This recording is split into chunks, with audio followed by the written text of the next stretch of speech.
Thank you for joining us today. My name is Hasti Khodabakhsh. I'm an architect and a project manager with Design Illustration Group, a small visualization studio in LA. We offer 3D modeling and rendering services. I've also worked at HOK, SOM, and Gensler before.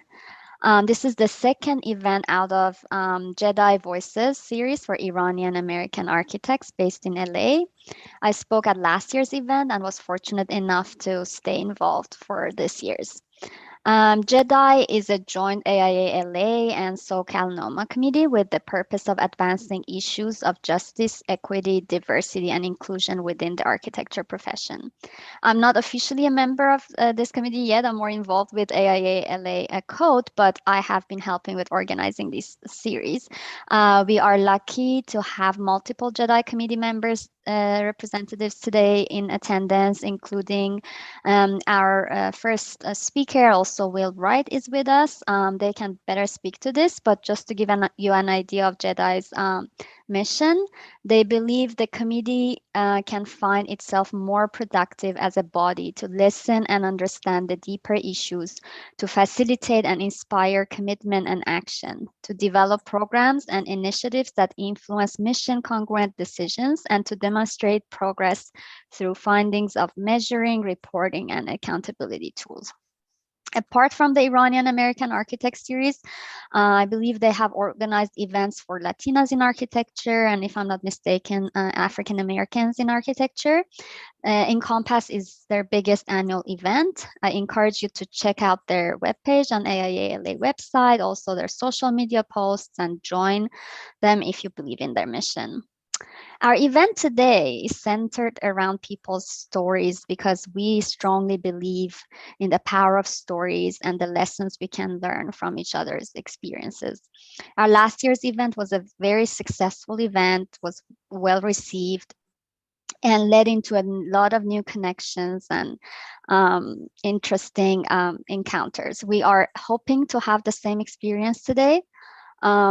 Listening to our impressive, successful, and diverse speakers from different backgrounds, experience levels, and areas of interest and expertise.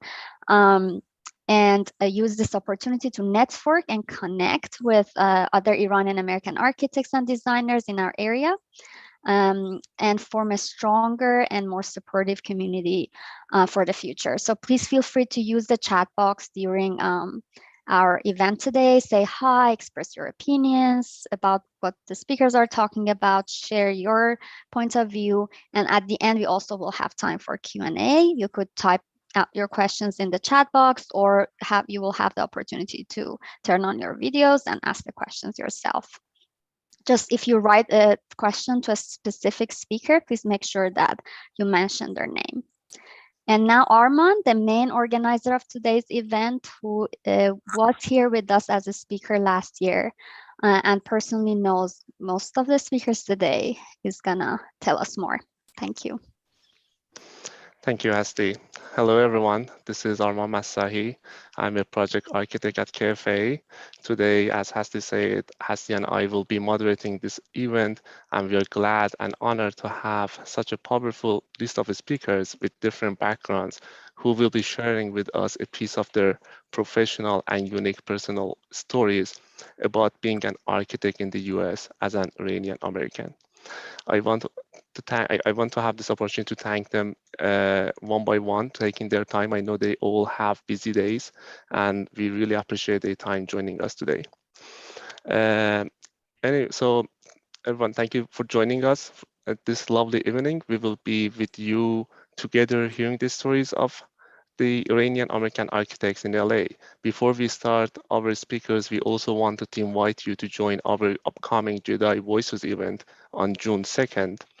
An Iranian-based architect, Mohammad Reza Quddusi, will be with us from ZAV Architects, walking us through their award-winning project of Majara residence in South Iran in the city of Hormuz. The theme of this event will be sustainability and vernacular architecture in Iran, and how traditional techniques can shape and influence our architecture in the modern world. This is an joint event with AIA JEDI committee and AIALA code committee. And please mark your calendars for June 2nd, 2022 at 5:30 p.m. All right, it's time for the presentations. Please, as Hasti said, if you have any questions, please write down your questions and send them to the Zoom's chat box, or we are going to make note of your questions, and the QA will be at the end of the presentations. Let's start with our first speaker, Ziba Gossami. Ziba is the Vice President of Airport Design at Uniball, Radamco Westfield. She has led the experiential design of airport terminals across the country, including LAX, Chicago, and Boston. Ziba has studied at UCLA, Harvard, GSD, and graduated with a Master of Architecture from the University of Arizona. With this brief introduction now, I want to ask Ziba to take this over and share with us her story. Ziba, please. You are muted, Ziba. Can you hear me? Thank you, Arman, for the nice introduction. Thank you, Hasti. If you can move to my first slide, please. First of all, let me say that I am really thrilled that we're having our second JEDI event for Iranian-American architects and designers. Good evening, everyone. As Arman mentioned, I'm Ziba Gossami. I'm Vice President of Design at Uniball Rademco Westfield. I've been serving as a director on AIALA's board for the past 3 years. I was the co-vice chair of JEDI committee in 20 and 21. And this year, I serve as the chair of AIALA's strategic planning task force. This collage that you see on this slide, I put it here because I believe that one of the strengths and values that I bring to my work, project, or anything I get involved with is that big picture thinking, the overall vision.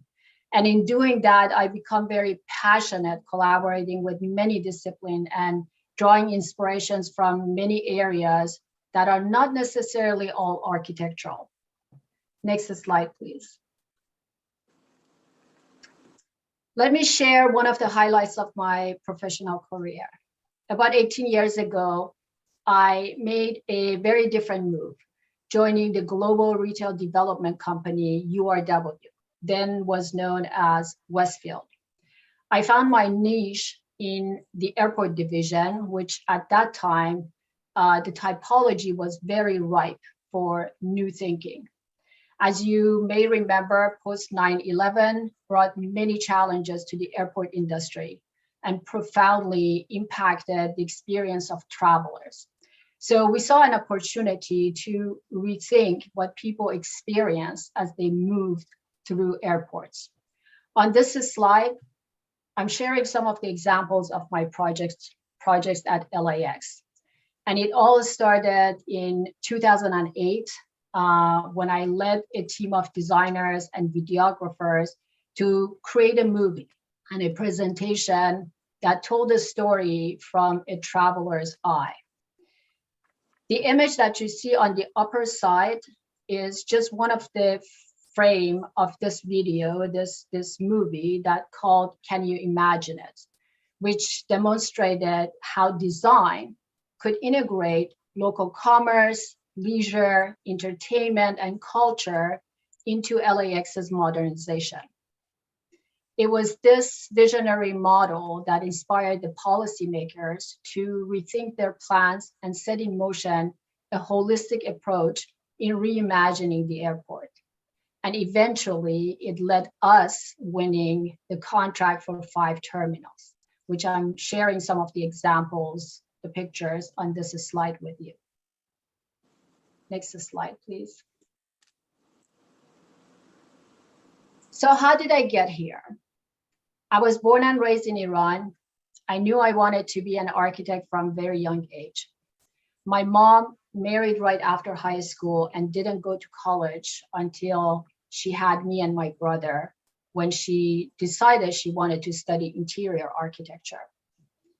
I have vivid memories of her coming home with her projects in her arms.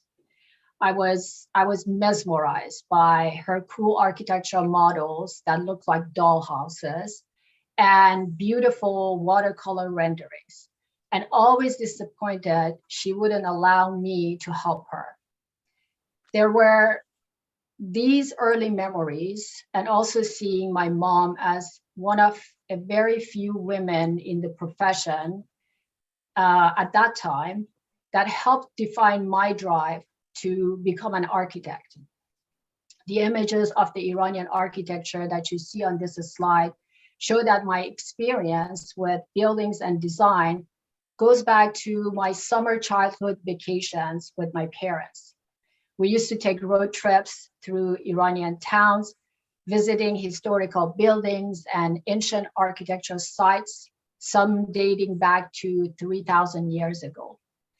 I especially remember the time we visited a town called Yazd and came across these magnificent courtyard buildings featuring 20 to 70 feet high wind towers.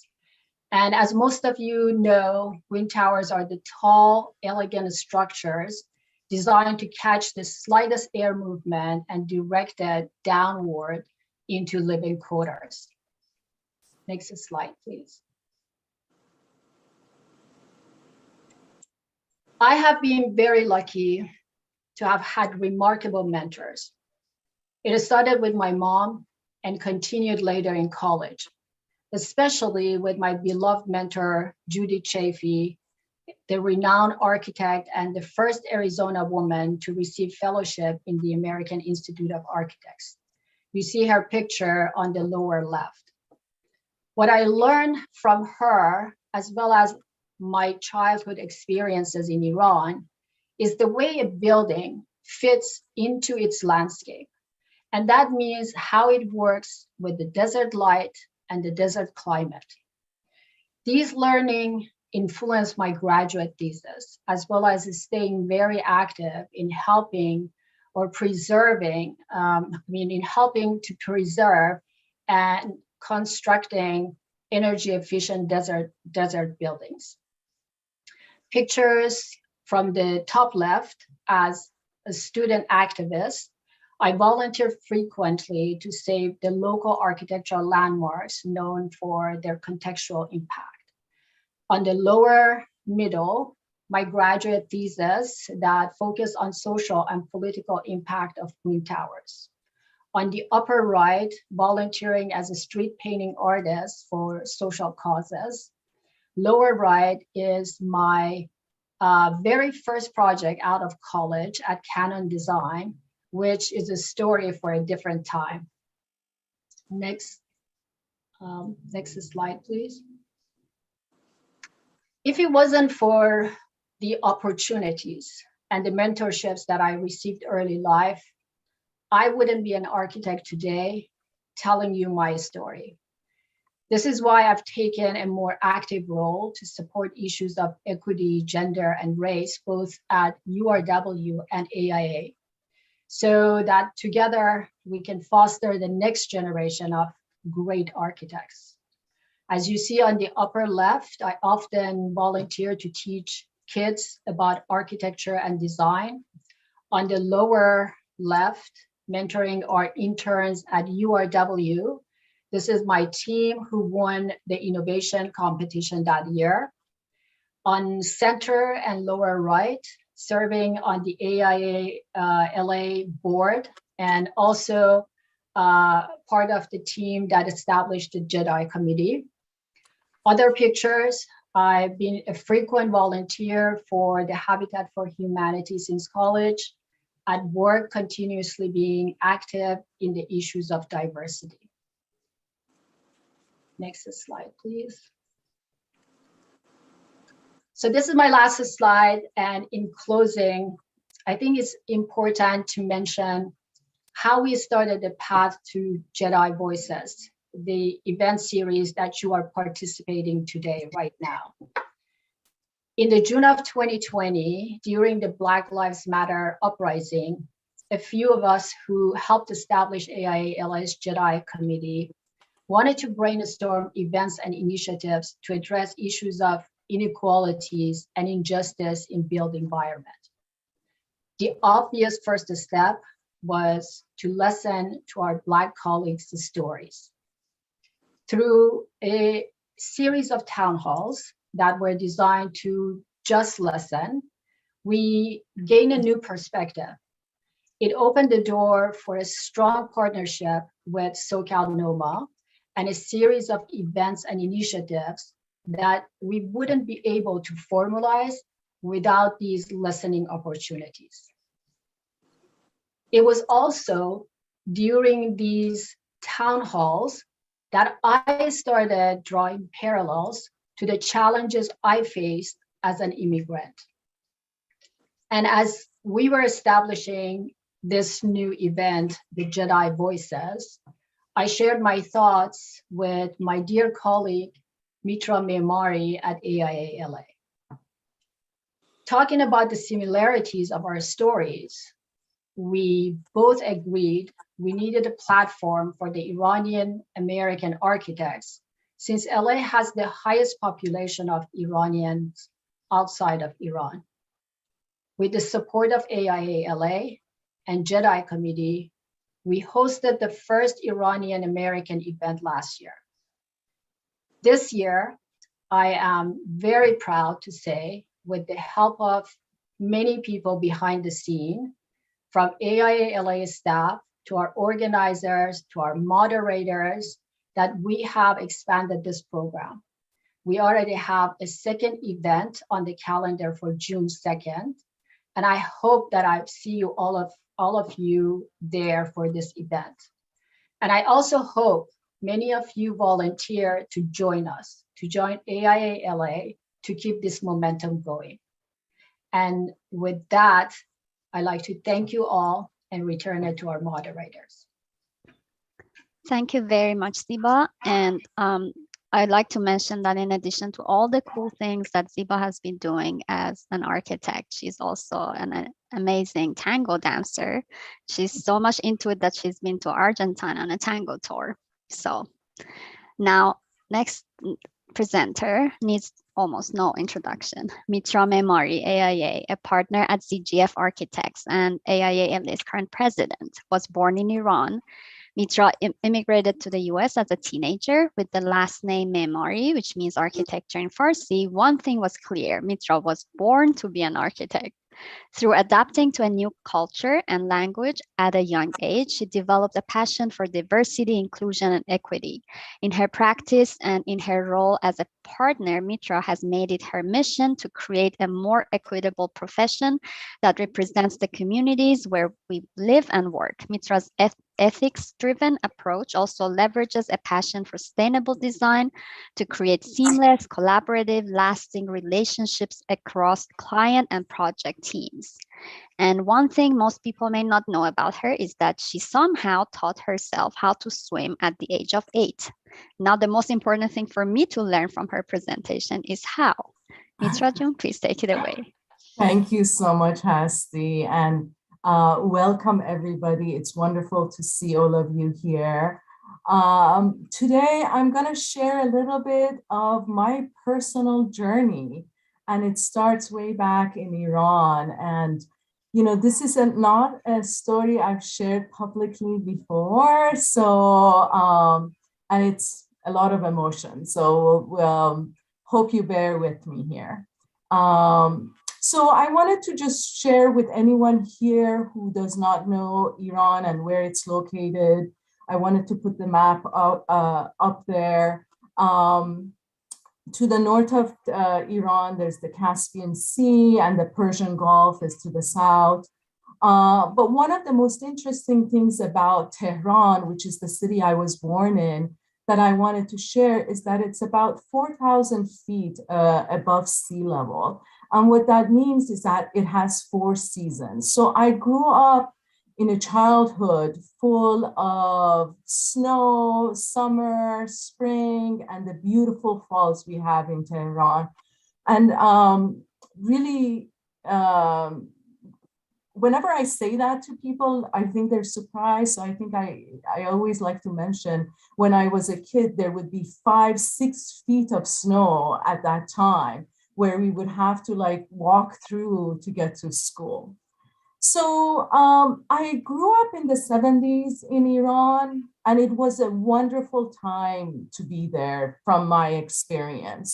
There was, I have a very big family. I have 36 cousins just from my mom's side. And so surrounded with family every Friday, which is the day off in Iran in the Islamic culture, we would go to my grandma's, and all my cousins from varying ages would be there, and we got to see them. There was a lot of also movement of modernism of Iran. And so there was a lot of activities. Skiing was like a really great activity in the winters. There's mountains near Iran. But what I loved most was swimming. So during the summer months, you could not find me anywhere but the swimming pool every day. My parents had to beg me to get out of there to go to someone's house or do something. I love the swimming pool. And when I was 8 years old, I didn't know how to swim, but I really and we had moved into this new house that had a swimming pool. So I'll share this story. In Iran, after lunch, there's siestas. And I would sneak out without anyone knowing to the pool. I don't know why I was this brave. I would not recommend this to anybody. And all of the parents, please, I know that you're going to cringe, but I would just by myself go to the deep end of the swimming pool, hold my hands on the edge, and just say, okay, I'm just gonna let go, but like I'm gonna be not far enough to like not be able to reach back up. And I just did that. I just did that enough to where I gained the confidence to be able to swim on my own.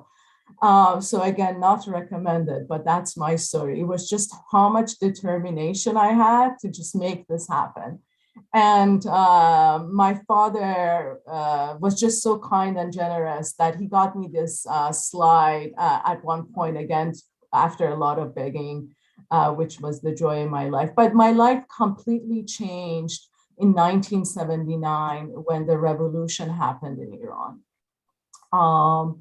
That really upended our whole family and our whole country in a way. I think in 1979, there was a lot of enthusiasm for what was called the People's Revolution. It was a people's movement, and it had come up through the people wanting democracy at the time from, my experience. And it quickly really changed into something very much darker than that. And there were all these factions and groups that kind of separated and fought within each other. And so it didn't become a very safe place to live. But we were committed to our country. And so my parents, we stayed on through the revolution and tried to see what will come out of it. Going to school, going through the changes. And in 1981, the war with Iraq started. And they closed all of the borders. And half of my immediate family, my father, my brother, and one of my sisters were outside of the country at the time. Me, my mom, and my two sisters were in Iran, and we were separated because the borders were closed. And so for 2 years, we really lived in this, in a country that was, and a city that was being bombarded all the time. We had to take shelter, no matter if we were in our elementary school or if we were at home. We all knew what the drill was. When we heard the sirens, at home, we would go to the basement. When we were in school, there was a safe place.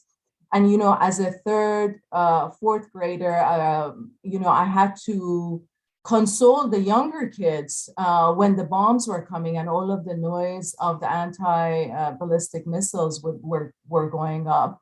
So it was really a traumatic part of my life. And, you know, when I hear the stories of what's happening in Ukraine, a lot of the trauma truly of what we went through during those times went there. Thanks, Arman. So then in 1983, they opened the borders and I was fortunate enough to move to the United States, to a whole new country, a whole new language that I did not speak. And, you know, it was quite an adjustment. What I do want to say, though, I moved to Santa Monica first, and what was great about that, there was already an Iranian community here, and it was really nice to actually kind of have that buffer of Iranians that could relate to me, who had gone through the similar experiences, who spoke Farsi, that I can that could help me kind of get into the American culture. After that, we moved to the Bay Area and I went to high school there. But, and then I went to UC Berkeley to study architecture. And as it was said in the introductions, my last name, Memari, does mean architect. And from an early age, I knew that I wanted to be an architect. When I got to Berkeley, that's when I really got to experience being with a lot of my American friends solely just because the architecture school did not have a lot of Iranians, and really embracing and seeing the rich cultures that different people bring to the conversations and their viewpoints. And it was just an amazing growing experience, not just about architecture, but that. Next. So then I graduated in the early 90s during a recession where there was no jobs, you know, and so I ended up volunteering for Habitat for Humanity did design the house for them while I was just looking for jobs, and eventually found a firm in downtown San Francisco that I worked, but then moved to LA in 2005. But I want to say that my career as being an immigrant, as being a woman, always had its challenges, being really in a profession that is a white male dominant profession. And in my mind, one of the things that I really focused on was the work, you know, and what my responsibilities were during the work, and not all of the noise of what was taking place. I would be in many times, probably like many people here, in meetings where I was the youngest. I was the only one that was not, you know, everyone else was a white man, and I had to run the meeting. And, you know, I think those moments can be very taunting because obviously I have an accent and all of that stuff, but I never let that take away from my responsibility, like overshadow my responsibility and what I had to actually provide.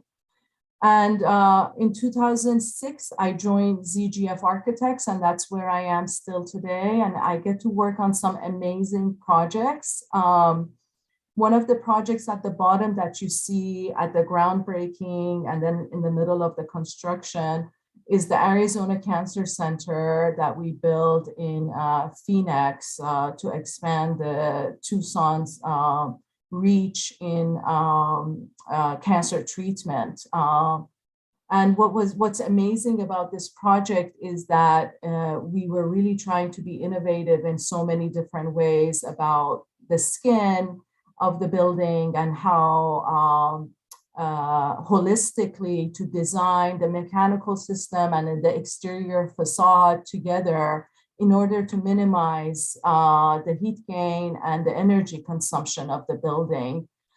So we installed chill beams that use water instead of having to have large ducts to pass air.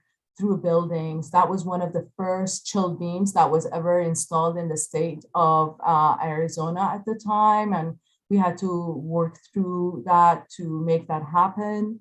And a really interesting facade for it. And we were fortunate enough to win awards on it. But I wanted to say, as like a woman, again, the image on the bottom right is me at 6 a.m. having gone up 6 floors of scaffolding in order to do a review of the stucco.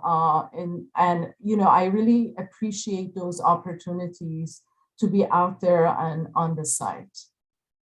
Next. But what I'm really truly passionate about in life is this activism and community. Maybe it's from those early days when I was going into protests that has carried through with me.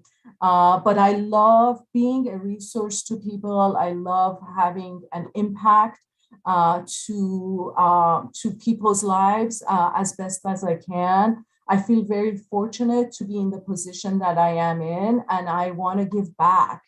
And that's why I started my path in to be part of the AIALA board in 2019 as treasurer and now as president. I think that's a really has been such a fulfilling aspect for me to be giving something back to the community. I'm also very much involved in the project pipeline that SoCalNOMA has. The bottom right is one of the camps, just working with students. We participate every year and it's been amazing. So that's in a nutshell. I know I went really quickly here, but I just wanted to emphasize sort of my immigrant story because I think we all have a unique one. So thank you everyone for being here and handing it back to Arman. Thank you so much, Mitra. It was such an inspiring story. I personally enjoyed listening to it, especially the part that you had such a talent learning swimming. It took me 2 years going to classes to get to the point that you started. Anyways, before we go to the next speaker, I just wanted to say that at JEDI LA, we are always open to hear your stories. If you have one that you want to share with us, please reach out to us. We really want to share your stories. We will be glad to have you as one of the speakers next year. Okay, next move. Next we have Bijan Armanpour. Bijan is a founder of Bijan and Associates. He has over 40 years of experience in master planning, commercial office, hospitality, industrial, entertainment, and residential projects. His previous notable accomplishment in providing design and management includes the rehabilitation of 2 high-rise offices buildings in Los Angeles, several housing developments in the city of Los Angeles and Los Angeles County, and an old theater building on Hope Street. Bijan, we are very glad to have you here. Please take it over.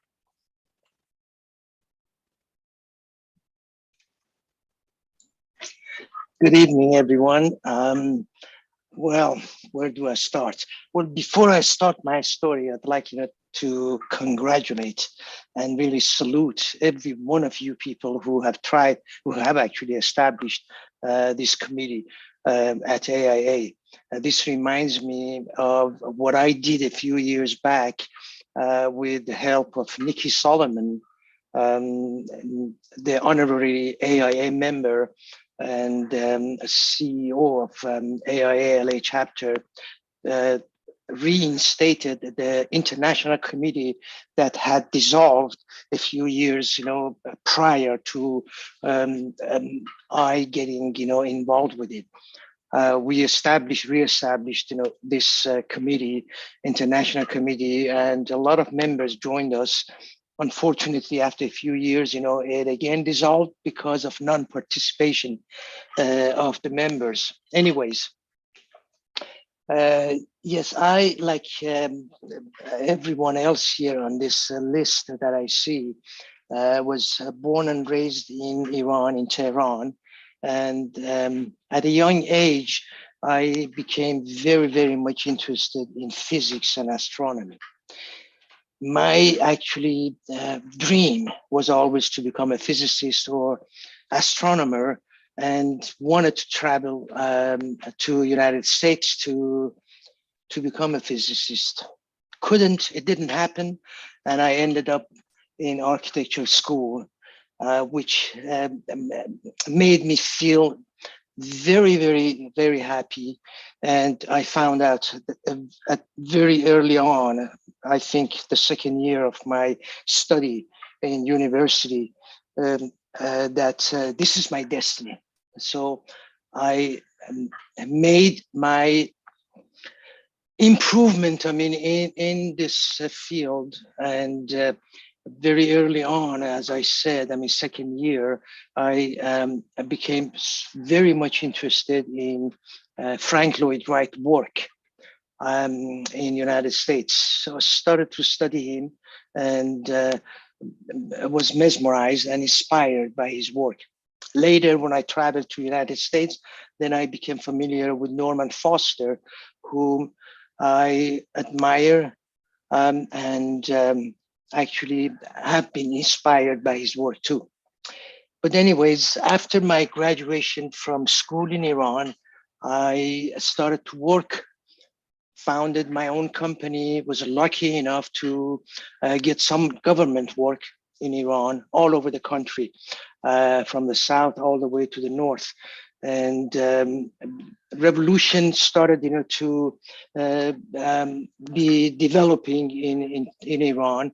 And right before the revolution in 1978, I decided to move to the United States. And then I was again lucky enough in the United States to be hired by the largest firm in city of Savannah in Georgia, all the way in the south. And I was hired as a draftsman in that firm. Obviously, because I was a foreigner, didn't have any experience. But through my hard work, I think I became the director of architecture in the firm after 4 months. Stayed there for about 4 years, but the climate, the high humidity, and also my unexpected travel to California made me move to Los Angeles in 1982, the year of 1982, where I started to prepare myself for licensing as an architect. And in 1984, I became a licensed architect in California.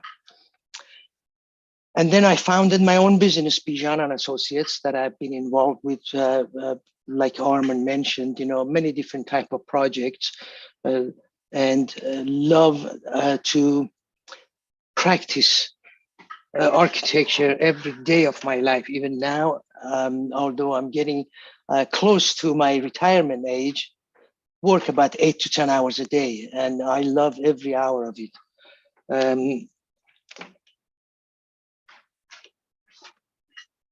And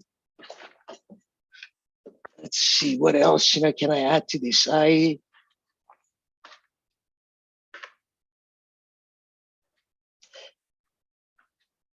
Yeah, I mean, Bijan, yes. Do you want yes. to talk? I know you were president of SIOP.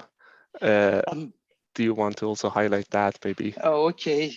Well, yes, about 20 years ago, with 3 other individuals, 3 other Iranian architects, we decided to actually establish a firm, Iranian Architects and Planners, and Society of Iranian Architects and Planners. And we did that. Took us about a year to do all the work that was required to register as a non-profit organization. And we started to actually established many different committees within the organization. One of the very successful ones was the education committee, and we helped a lot of young architects that were moving to Los Angeles to prepare themselves as a group study for licensing in the state of California. And a lot of them, quite a few of them, were successful to obtain their licenses. And I was elected. I was voted and elected twice to be president of this organization. And unfortunately, due to this COVID that happened 2 years ago, there hasn't been any activity for this organization. Also did some collaboration with AIA at the time, and to have speakers from AIA and advertising on their website, the events that we had, the cultural events that we were conducting at the time. Ever since, I've been working on many different projects. Lately, I've been involved with mixed-use projects. And right now, recently, I'm doing a very large project in collaboration with Gensler, Los Angeles office. We've been involved with this project for over 2 years now. It's a very exciting project for us. This is all the story I have to share. Unfortunately, I did not have a camera or any slide presentation to share with you. And again, at the end, I really congratulate every one of you for establishing this committee. Thank you so much, Bijan. I'm sure we can learn a lot from your experience running a practice for so many years. I hope in the future or in the Q&A time, you can share more of that with us if you can stick around. But for now, we're going to switch to our next speaker, who is Dr. Hassan Pameri. He's an associate professor of interior design for the Department of Family and Consumer Sciences at California State University, Northridge. He's also the co-founder of IDO, Interdisciplinary Design Organization. Dr. Pameri has more than 15 years of experience as an architect and interior designer in Iran and the US, working on healthcare, hospitality, commercial, and residential projects. He has a PhD in environmental interior design from Texas Tech University, has published numerous articles and presented at international conferences.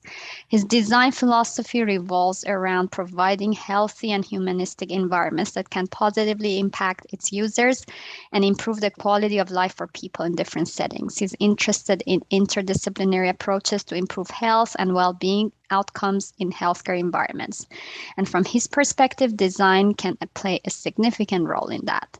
Over the 10 years he's been in the States, he has lived in 5 states: Washington, Oregon, Texas, North Carolina, and now California. Hassan, please take it away. Thank you so much, Hasti, and thanks everyone for joining this meeting. It's an honor to be here. I would like to thank AIALA and the coordinators and organizers of this session. It's wonderful to be on this board and meet all these wonderful faces and all these wonderful architects and designers in the field. And I think it's a great opportunity for networking. And I hope that my talk adds to the session that we have today. So as Hasti made an introduction, my name is Hassan Pameri, and I'm an associate professor of interior design at California State University in Northridge. I would like to share a little bit background about myself, where I grew up, where I was born, and then when I immigrated to the United States, and also the work that I do. Next slide, please. So thanks to other speakers that they made an introduction of Iran. For those of you that are not very familiar with Iran map, I was actually born and grew up in west part of Iran in Kurdistan. In the map, you can see it here. And basically the image that you see at the top right corner is where I was born. So it's a very, it's basically in the mountain. It's a small village in Kurdistan. I was born there and I grew up in Kermanshah, which is a city in west part of Iran. Few years actually after the war I was born, so I had similar experience than other speakers that, you know, our life was impacted by basically the events that were happening in our country. So the image that you see it in the middle, in the bottom of the slide, is showing my childhood when we were running away from the war from Kermanshah to Tehran because we were getting bombarded in our city. So our life was impacted by that, but fortunately, you know, we could pass those events, and basically I continued my education, and I graduated from Iran Science and Technology University in the field of architecture. Next slide, please. So I attended a school in one of the most prestigious schools in Iran, which is Iran Science and Technology University. At the time, my master thesis work was focused on technical aspects of architecture. And basically, I was looking at the construction and structural systems of different buildings. And when I was doing my master, I realized that I have a different passion, and it was very interesting to me. And at the time, I was focusing on subway stations in Tehran. And every day when I go to these subway stations, I realize that people are impacted by the way that the environment interact with them, or even the way that they basically behave in the environment is kind of impacted by the design of that environment. So that was the first moment that I got introduced and I got interested in the idea of environmental psychology, which shaped my career. And I found my interest and passion about design and architecture because from my perspective, what we do as designers and architects is creating healthy environments. And what we do in terms of creating those environments is how we can think about the needs in terms of psychological or physiological needs of the people and how we can design for them. And research has shown, scientific research has shown that what we do has a huge impact on the daily life of people. It can actually help them to live better and have a better quality of life. So after finishing up my master's degree, I immigrated to United States almost 10 years ago. And I went to Texas Tech University. I had my PhD degree in the field of environmental interior design. For my PhD degree, I focused on the topic of wayfinding, basically navigation in public environments and in indoor environment. I'm sure all of you are familiar with Kevin Lynch theory in terms of like image of the city and how we find our way. For my PhD work, I focused on how we can facilitate navigation in indoor public environments like such as hospitals, airports, malls, and how we can address the needs in terms of this very important topic that actually can impact on the life of people. And research has shown that. After finishing my PhD degree, actually, I was very interested to stay in academia. So I was hired by Appalachian State University in North Carolina, this beautiful campus that you see in the mountain of North Carolina. So I spent 4 years of my life there, and it was a great experience. I basically learned how to teach. I learned how to work on my research focus, and that was a wonderful research experience and teaching experience. Then I decided to move on and actually have a change in my job. So I got hired by California State University in Northridge in the interior design program. And since 2018, I've been in this program, and we have made a lot of achievements in terms of fostering education for interior design students. Next slide, please. Let me tell you a little bit about my research. From a few years ago, I've been very focused on basically scientific approach to design and architecture. So we have collaborators from neuroscience field as well as psychology and sociology and many other disciplines. So to me, design and architecture is an interdisciplinary field, and we need to work with people in other disciplines to make an impact. So for some of the projects that in this short presentation, there's no chance to talk about them in details, but basically looking at the brain and how the brain basically show us what is happening in our brain when we are exposed in different types of environments. And we have conducted some projects, for instance, looking at the brain activation while we are exposed and while we are experiencing our time in nature. The whole concept of biophilia and how it can impact on us and how it can basically improve the health and well-being in sensitive environments such as hospitals and healthcare environments in general. So we have been conducting some projects with neuroscientists in collaboration with them. And also one of the other areas that I'm very interested in to expand my wayfinding research is to look at basically the eye movements of people and look at the idea of where people seek information to find their way in the different public environments. Next slide, please. And I would like to tell you a little bit about my teaching as well. I've been in academia for almost 8 years in the United States. Before that, I had some teaching experience in Iran. And I've been actually working with my students, very talented kids, and they have been winning competitions. For instance, this slide here shows some of the achievements that they had. One of them is showing the light fair. Actually, it's Eaton Cooper lighting design competition. And 3 of my students, they awarded in that competition. Also, we have been participating in planning and visual education PAVE competition, which is basically focused on retail design. And basically looking at evidence-based design and research-based design, we start the studio projects and we expand on that. And that has been a wonderful experience working with these students in academia. Next slide, please.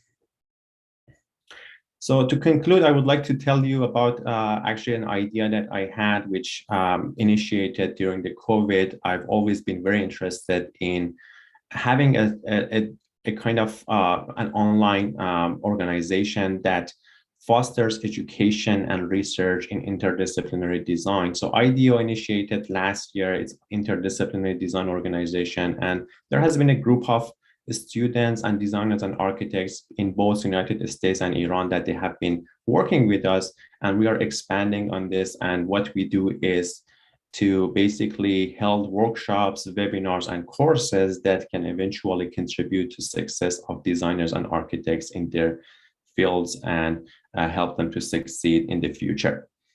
So with that, I would like to conclude my talk today. I hope that you enjoy the rest of the talks today. Thanks.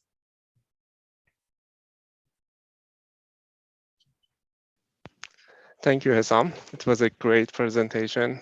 We wish you and your team at IDEO the best of luck and success. All right, moving forward. Next, we have someone who every time it snows, she makes a wish to get a day off. Freya Alasadi. Freya is a healthcare futurist focusing on resiliency and equity in healthcare, with 22 years of experience in design, programming, and project management for healthcare facilities in the UK and the US. As the health market leader for HDR's Los Angeles office, Freya nurtures new clients' relationships and spearheads project delivery efforts. She has been the co-founder and co-chair of the AIA PF Academy of Architecture in Health since 2018. Freya, we're excited to hear your story. Please take it over. Brilliant. Thank you very much. Thanks, everyone, and good evening. I'm really excited to be part of the panel and share my journey with you. Could you go to my slide, please? My name is Freya Alasadi. I'm the health market leader for HDR, a multidisciplinary architectural and engineering firm. I oversee the healthcare practice in Southern California. I very much get paid to think about big ideas in healthcare and how I can bring that ideas into focus. I work with a talented subject matter experts, with a talented team that work with me to make our visions a reality. Next slide, please. Almost anyone who is working on a healthcare project in California is a healthcare futurist. It takes about 10 years to start a patient tower project in California from conception to completion. So we always have to think ahead of time. We have to think about the future of healthcare. But when I talk about the futurist healthcare movement, we try to look at the big picture. We try to look at the whole patient experience, the community that it serves, the stakeholders, but also we talk about the policies that governs the healthcare industry. Next slide, please. I'm really fortunate to work for a company that shares the same value that I do. When I will talk later about why I'm so involved with healthcare, but on a healthcare project, we cannot just look at a building in a community. In the past, we had the hospitals and as an eyesore that wasn't really serving the community. It was a place that sick people would go to. Whereas now, in the last few years, we have seen a trend that the healthcare facilities are serving the communities. And also, as being one of the most pollutant industry around the world, we are looking at ways that we can decarbonize the industry. The price of everything is going up. We have inflation everywhere. The only thing that's not going up is the architectural fee. So we have to we have to look at the ways that we can remain efficient, still have a business to run, but also to deliver high quality project. Next slide, please. And just go through the next few slides for me. Some of the projects that are coming out of our LA studio is not only we are designing a beacon of hope in our communities, we are creating places that connect people. Just go through the next few slides for me. So for the interior spaces, thank you. For the interior spaces, we are not looking at an industrial look anymore for the healthcare facilities. We are looking at using natural materials, biophilic design, bringing daylight in, and really creating a healing environment for the people that these campuses or these buildings are serving. Just go through them for me. Great, thank you. So far, where I am right now, this is a dream job for me. My career is going where I want it to go. My passion in architecture is going. Go back to the last one for me, sorry. So it wasn't like this. So I had to go through a journey, and like everyone shared is, the time I was born in Iran, the revolution happened, followed by a war. And next slide for me. Thank you. And then what was disturbing for me was we saw a 5 decades of women movement in Iran. And then when the revolution happened, it really halted that movement and it pushed it back. So as a kid, I wanted to change the status quo. I knew that I wasn't going to accept what was happening, and I really wanted to make a change. Next slide for me.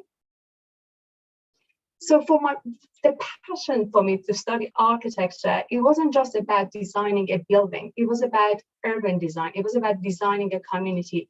And I really think Richard Farson phrased it really well, that architecture designs situations, not just buildings. And situations are the most powerful determinations of behavior, more powerful than personality, habit, education, character, and genetic makeup, more powerful than anything else. And sometimes I think about that revolution. I mean, I was little when the revolution happened, but looking back, it's like, what if we had a better community? What if we had a better society? It was more educated. What if we had places that people could talk freely? So without having all of that, what happened? A revolution happened, and the revolution was hijacked. Next slide. So that passion of activism stayed with me. So when I moved to England to study architecture, there were so many people to help me, to pay for my education, to find my first job, and to work within the community. I became a person within the community. I didn't feel that I was a foreigner. I was part of the society. And I really founded like-minded people in 2006, I, with a few friends of mine, we set up a group called Manchester's Young Practitioner in Architecture.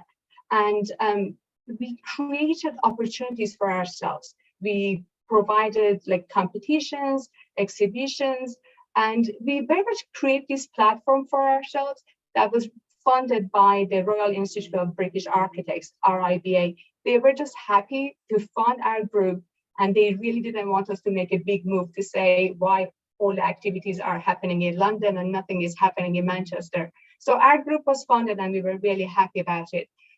Through that, when I graduated, unlike what happened to Mitra, it was the economy was booming in England and there was a huge demand for architects. And on the Building Design magazine, they wrote an article about the benefit of having foreign architects. Overnight, there was a huge demand for all of us foreigners who graduated in England. So it was just the right time to be in England. And through my work through like, NYPA and other works that I was doing in the society, I was selected as one of the top 20 young architects in the UK. And I was trained by the British Red Cross and Architecture Sans Frontiers, that some of you may be familiar with, Architecture Without Borders. And through the training, I learned how to work in derelict area. I was trained for 1 month in Thailand with them. And it was a profounding experience that really affects how I engage user groups on my projects. Next slide. So when I moved to the US in 2007, I was, in a sense, fortunate to work on a $450 million healthcare project. And I was very much focusing on my project. And I somewhat, through the process, I really lost where I was heading. And I started questioning myself. And I really thought that architecture was not the right field for me. I started seeking other opportunities like construction mediation. I put my thesis together for my PhD. And through the process of knowing myself, I realized what I wanted. I wanted a career in healthcare, but also my passion for activism, I wanted it to be aligned with my career. And with that, I set up a group as part of the AIA Pasadena Foothill chapter. It's called Academy of Architecture for Health. And it's a think tank in a sense that we bring thought leaders, experts, and we look at different issues that are affecting healthcare in our today's society. We look at behavioral health, decarbonizing healthcare, and reimagining childbirthing facilities, and so on and so forth. And what we are doing as part of the process, we are engaging the clients, the healthcare providers. We are engaging the agencies having jurisdictions on the healthcare facilities, and we are creating this community that can provide a better healthcare for all. Next slide. So what we saw in the last 2 years because of the pandemic, we saw that the digital health implementation got accelerated. So what's happening with my career right now, we are teaming up with digital health providers, and we are looking at the patient experience. So my journey in improving healthcare for all and providing a better healthcare system is continuing. So if I go back and talk to myself, to my younger version, I would say, stay true to your goals, get to know yourself, surround yourself with similar-minded people, and give back to the community. Thank you. Thank you so much, Freya. Very, very impressive. And I can't wait to learn more about your experiences. Thanks for the very helpful lessons and messages at the end. Our next presenter is Amir Habib Babadi. He's a futuristic contemporary furniture designer. He has a Master of Architecture from a European university and a second master's degree in emerging technology from SciArc. His creativity and specialty in furniture and his artistic family background in antique collections and exhibitions pay homage to his homeland, Iran. He started utilizing his specialty in emerging technology by working with well-known architects. However, his strong passion in furniture design eventually led him to further immerse in his ambition to start his own company, Amorph. From a young age, Amir has believed you can create anything once you see it in your mind. Amir's main focus is creating futuristic architectural components based on amorphous designs by bringing an extensive mastery of complex and unique geometry. Unfortunately, a couple of days ago, there was a fire in his workshop, which burned a lot of his pieces and even his work computers. So we're very grateful that he still managed to join us today for the event. Talking to us using his iPad, here is Amir. Hi, everybody. Sorry about my presentation due to accident happened. Due to accident happened, unfortunately, I couldn't work out on the presentation and make it better. We had a better plan. Unfortunately, that's totally gone. So I just want to start it with why I started from architecture and came back to the furniture design and what was the story. So as mentioned, so I had 2 Master of Architecture. I licensed as an architect in 3 different countries, and I work as an architect in 4 different countries as well. So the idea started by a very simple sketch, cartoon sketch that shows what architect design, or let's say dream, and then at the end what's a build, which is like a box. So this idea brought me to think that, and that's a reality to be true with the architecture, what we think is not the result at what we build it. During the process, a lot of things gets changed. So I was wondering what was the reason that happened, and besides how we can make it better in the designing, and whatever we design, we build it. One of the thing I realized in architecture, we are having lack of technology, today's technologies. So if you look at on car industry, what we see in, let's say, 100 years ago cars, and now the cars built in 2022, there are so many differences in the design, in the technology, in the process of how it built.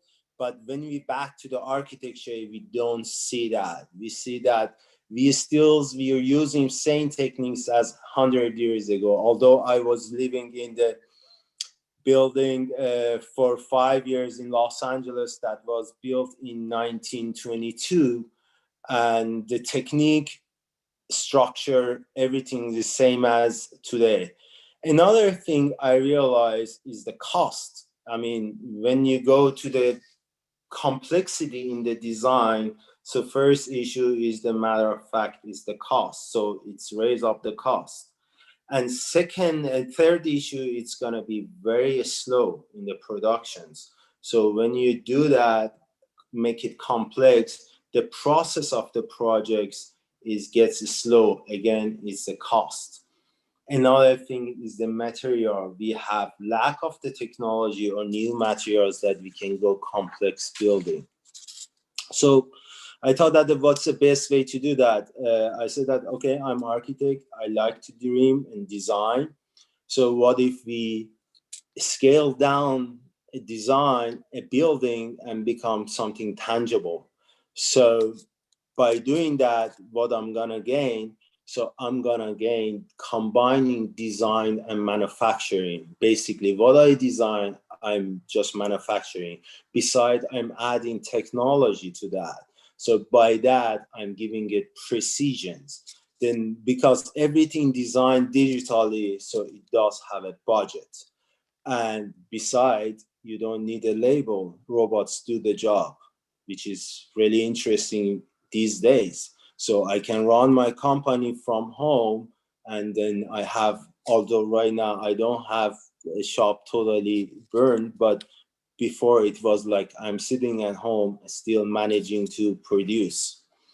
So basically design, build, and technology gives me combination to produce faster, precise, and decide it's gonna be, as a result of that, I achieved to design 176 different pieces in architecture and interiors. Oh, it's such a coincidence. 176. I think everybody reminds a very very bad number, especially with what happened to me now. And also, we achieved to produce 200 pieces per year for different projects, and also ship to 20 different countries. Although we are, I think, one of the companies, monthly we send a container to China rather than buying it from China.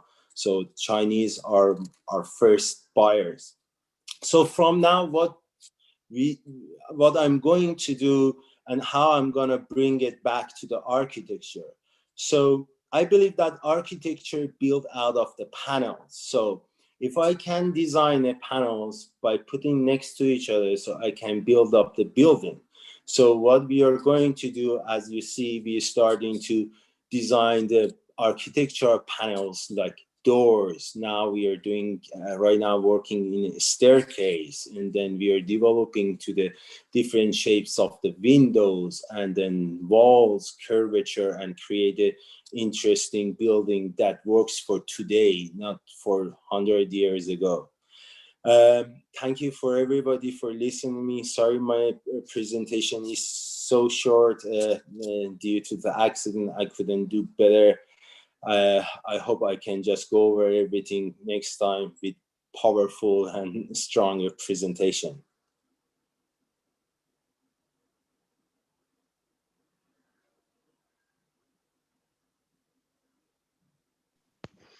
Thank you, Amir, for joining us. I know that we appreciate your time being with us. I know that your shop was, sorry, I'm having some problem sharing. Do you guys see my screen full time? Full screen? Yes. Okay. Thank you for joining us. I know that you had a fire, an accident in your shop yesterday, and some of the equipment, including his computer, is broken. So we really appreciate your involvement today. Next and last, we have Ziba Smiley on. Ziba studied interior architecture in AICA, and she worked on several high-end interior projects and decided to pursue an architecture degree at SciArc in Los Angeles. She graduated from master program in 2013. She's a co-founder of ZMARTI, where they call it a wearable architecture. Ziba, we're glad to have you here. Please take it over. Thanks, Armand. Armand, we don't see her presentation yet. You're still sharing the PDF. I bring it in a second.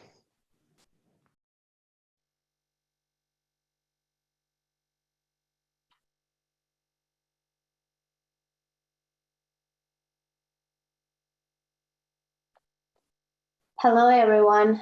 I wanted to thank AIA Los Angeles coordinator and organizer and everyone who was involved in this event. I was born and raised in Iran, Isfahan. Isfahan is the third largest city in Iran. It's famous for Islamic architecture, grand boulevard, covered bridges, and tiled mosque.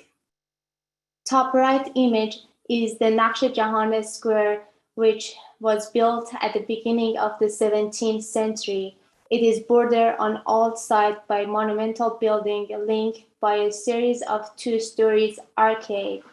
The site is known for the Royal Mosque, Mosque of Sheikh Lutfullah, and Portique of Qaysariye, which you can see on the bottom left images. Next, please.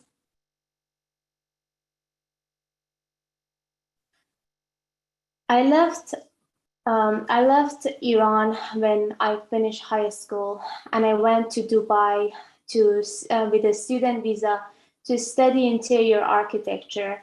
While I was in Dubai, I took a study abroad course in New York City, and soon after I decided to move to US on my second year. And I was able to transfer to Art Institute of California, San Francisco with a student visa and graduate from the undergrad program. Then I moved to Los Angeles to SoCalNOMA for Master of Architecture and married my husband. Next slide, please.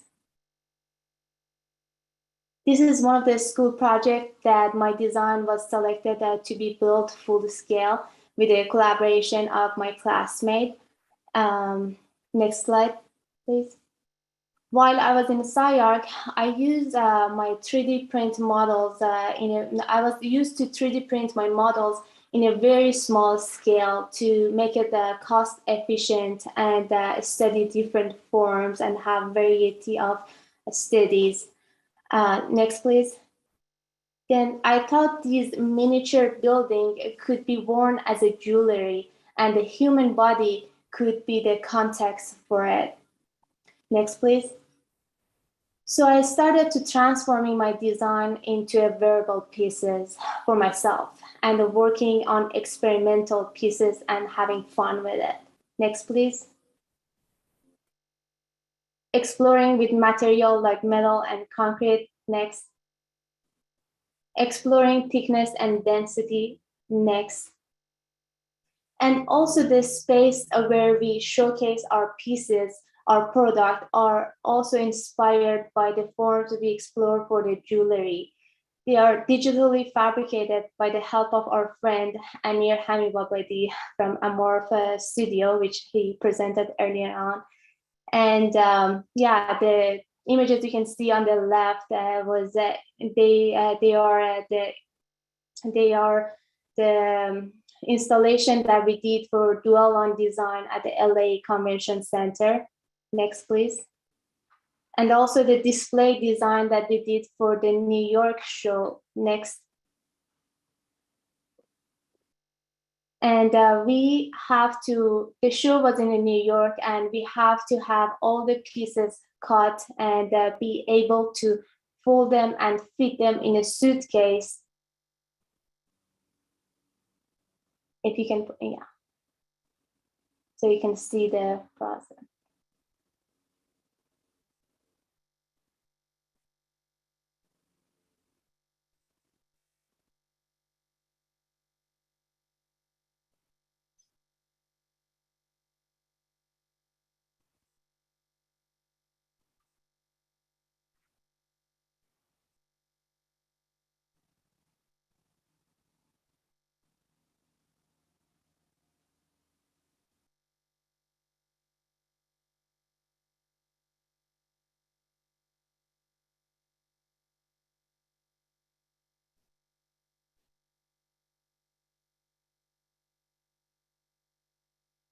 Next, please. And another design collection. Next, please. And then from the beginning of the pandemic, like many architects who start to help the frontliner, we decided to design and donate face shield. And a few months into the pandemic, I decided to design a fashionable mask that people can download the template for free from our website and make their own origami mask. Next, please. And we went through so many iterations to make it happen.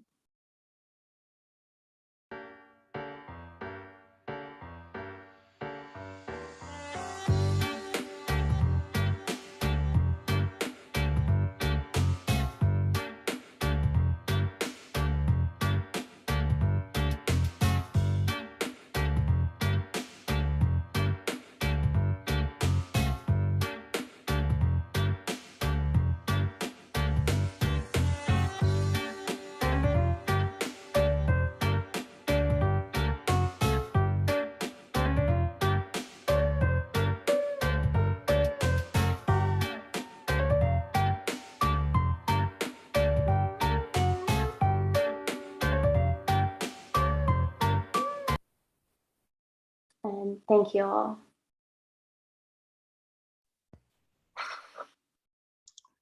Thank you so much, Ziba. That was very cool. Well, we started the presentations with somebody called Ziba and ended it with one. And Ziba in Farsi means beautiful, by the way, if anybody in attendance doesn't know. Thank you all for sharing your unique, inspiring, and fascinating stories. It shows us how versatile architecture is. Once you're trained as an architect, it looks like you can almost do anything. I want to open it up for questions, although we are almost running out of time. If anybody likes to speak, please turn on your video and unmute yourself. We'll be very excited to hear from you. If any of the speakers have any questions for each other, I'm sure they may have some questions. Just let us know. I see Rona started her video. Would you like to ask a question? Oh, I was just thanking you for the really inspiring, the breadth of creativity. It's a credit to all of us and our profession. And thank you for doing it. And thank you for sharing. Thank you so much for attending. Thank you so much, Rona. And if for anyone here that doesn't know, Rona is the president of the AIA California this year. So it's wonderful that you were able to join us today. It's a pleasure, yeah. Any of our speakers want to ask questions?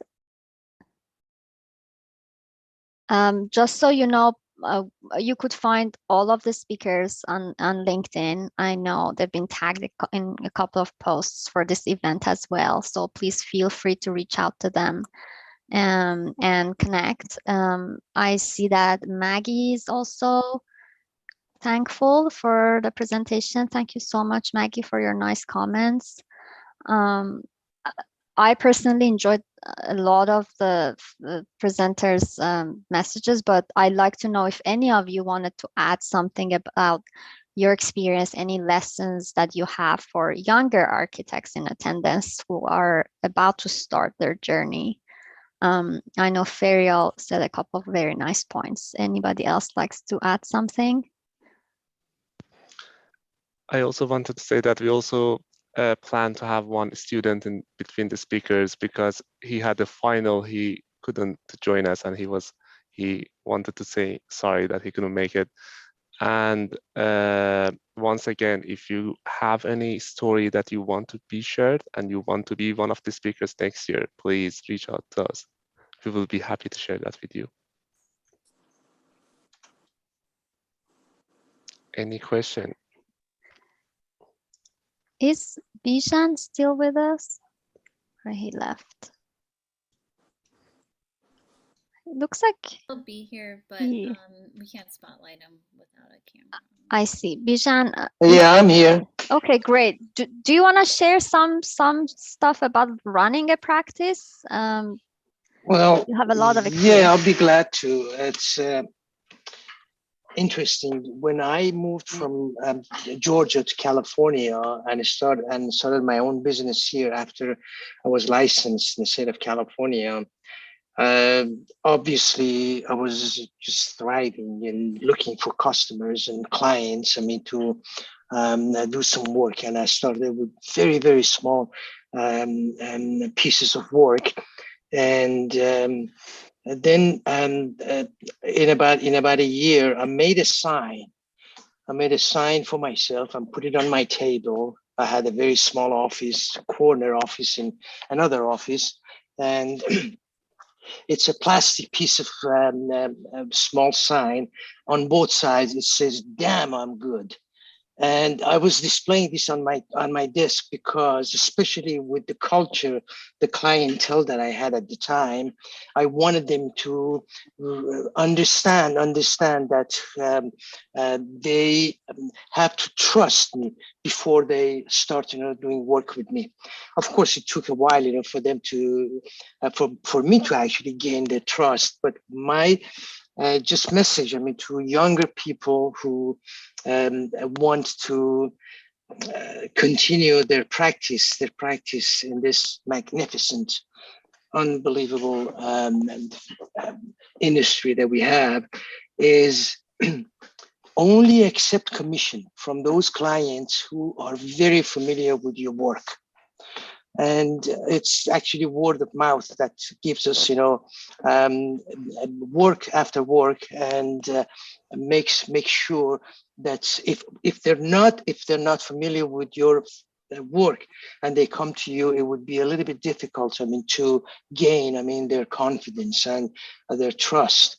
So this is my message, to all of the younger ones, that just make sure that you are committed to produce good work. And good work is when there is a mutual trust between you and your clients. And we have, as we all know, we have a fiduciary relationship with our clients, with developers and our clients, to protect them from others who might, harm them in their process of developing the architecture that we want to be good and last long. Thank you very much. Yeah, sounds like a very good lesson. I love that sign you made. For Thank you. Mitra, Ziba, and Freya, as women in leadership positions in large organizations, anything you want to share with other women in attendance? If you go up the ladder, make sure you help the rest of the team to come up the ladder as well. Just support your team, because the team is there to support you. Beautiful. I think that's very important, Freya. I think from my point, because for me, mentorship has been really important. I don't think I would have been where I am if it wasn't for mentorship.